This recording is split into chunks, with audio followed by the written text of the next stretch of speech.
আউযু বিল্লাহি মিনাশ শাইতানির রাজীম। বিসমিল্লাহির রহমানির রহিম।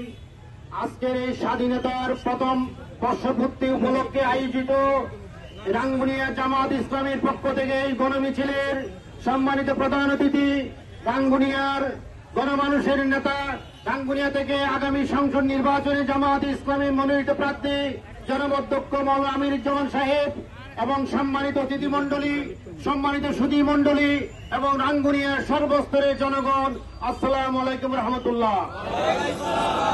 আজকে আমরা যদি 1 বছর আগের এই দিন কল্পনা করি তাহলে আমরা শিহরিত উঠি। আজকে থেকে 1 বছর আগে আজকে কল্পনা করা যায়নি। চারিদিকে লাশ লাশ আর লাশ, চারিদিকে আহত আহত আহত। আমাদের হাসপাতালগুলোতে জায়গা ছিল না, হাসপাতালগুলোতে আমরা চিকিৎসা দেওয়ার মতো পরিবেশ ছিল না। চারিদিকে একদিকে পেটোয়া বাহিনীর আক্রমণ, আরেকদিকে হচ্ছে সরকারের এই পেশিবাদীদের অত্যাচারে আমাদের হাসপাতালগুলোতে আমরা চিকিৎসা কার্যক্রম স্বাভাবিকভাবে পরিচালিত করতে পারিনি। বিজয়ের এই দিনে আমরা আহ্বান করব এই যে আর যাতে কোন নতুন পেশিবাদ জন্ম না নেয় এবং ভারতীয় আধিপত্যবাদ যাতে আর না আসে এবং ভারতীয় কোন চক্রান্ত যাতে এখানে সফল না হয়। এবং আমাদের সবচেয়ে বড় প্রয়োজন হচ্ছে এই দেশ এবং জাতি ঐক্যবদ্ধভাবে এই পেশিবাদের বিরুদ্ধে আমাকে এগিয়ে যেতে হবে।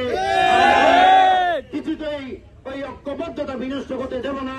এই জাতিকে ঐক্যবদ্ধ হতে হবে এবং এই জাতি একতাবদ্ধভাবে আমরা সামনে যেভাবে একতাবদ্ধভাবে আমরা স্বৈরাচারকে আমরা দুনিয়া বাংলাদেশ থেকে বিতরণ করেছি, ঠিক তেমনি ভাবে আমরা ঐক্যবদ্ধভাবে সামনে নতুন বাংলাদেশ বিনির্মাণে আমরা সবাই এগিয়ে আসব এবং আগামীতে রাঙ্গুনিয়া হবে ইনশাআল্লাহ ইসলামের রাঙ্গুনিয়া। রাঙ্গুনিয়া হবে এই দেশের সুখী সমৃদ্ধশালী রাঙ্গুনিয়া। সবাইকে